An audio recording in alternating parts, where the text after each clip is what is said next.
People are born into the world as assets, not liabilities. It's all in the way that you treat people that drives behavior. And if Mr. Ross had not cared about the fact I was black, poor, and from the inner city, I'm another one of these guys that ends up in the penitentiary rather than doing what I do for a living.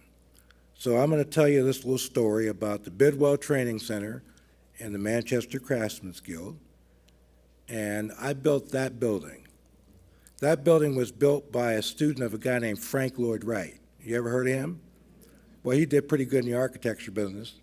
And Mr. Ross took a bunch of us black kids to see a very famous house in Pittsburgh called Falling Water. So here's this Italian guy with these black kids in his van, and you get down through the woods, and you come out into a clearing, and the house had a creek running right down through the middle of the house. And I looked at that and said, in my neighborhood, we spend time trying to keep the water out of the house. This guy's got a creek running right down through the middle of the place. That's an interesting way of looking at water, man. And I committed myself to building a Frank Lloyd Wright building before I died. Well, I did. That's it. Our building was the scale model for the Pittsburgh airport. So if you ever come to Pittsburgh, and I hope you do, that's our building. It's stunning. Also, that has a fountain in the courtyard. The reason it has a fountain in the courtyard is I always wanted a fountain, and I had the checkbook, so I bought one. The concept, however, was I worked with, oh, by the way, that's all the artwork in the building. It's all my taste, because I raised all the money. I said to my board, when y'all raise the money, we'll put your taste on the wall. But we have quilts and calligraphy, and everywhere your eye turns, there's something beautiful looking back at you. That's quite deliberate. People are a function of environment. You build world-class environments, you get world-class kids. You build prisons, you get prisoners.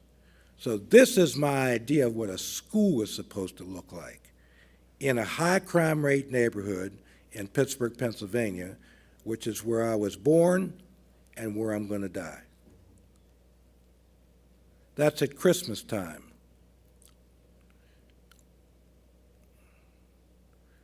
I hired a Japanese cabinet maker to do 60 pieces of furniture for a school. This guy's now off doing furniture for rich people, but I got 40 pieces out of it for our school. That's black walnut. Why? Because kids are a function of the environment where you teach them. That's why. Y'all eat Heinz ketchup down here in Columbus? Well, good, you ought to eat more of it. I don't know where your politics are about ketchup, but I stand with ketchup. In the old days, before I got real sophisticated with my slideshow, I had a cardboard box built in my school.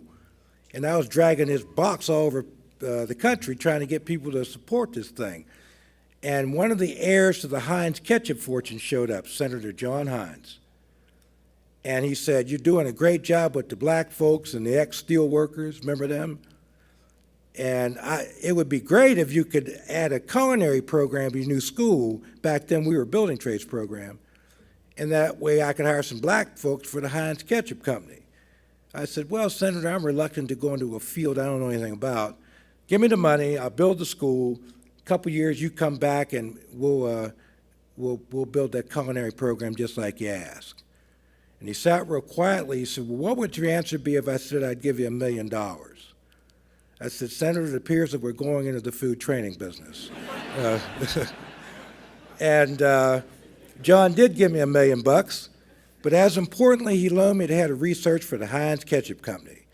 And we started dragging poor people off the street to teach them how to do gourmet food, big time. We built an amphitheater for the students, as you can see. That's our pastry department.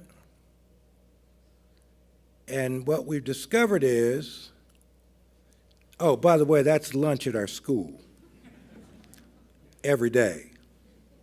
We've discovered it's very difficult to teach people when they're hungry. So the answer is give them something to eat. But since we don't do fast food, we only do gourmet food, every student every day has a gourmet lunch. good for their stomachs and better for their heads. I wanted to take the stigma out of food. Good food's for everybody on the planet, not just rich kids. And if people tell you that you can't teach poor people how to eat and celebrate gourmet food, send them to Pittsburgh. I've been doing it for 25 years. It's all about attitude and values. You have to want to do it bad enough. And so every kid that comes to our school eats that for lunch.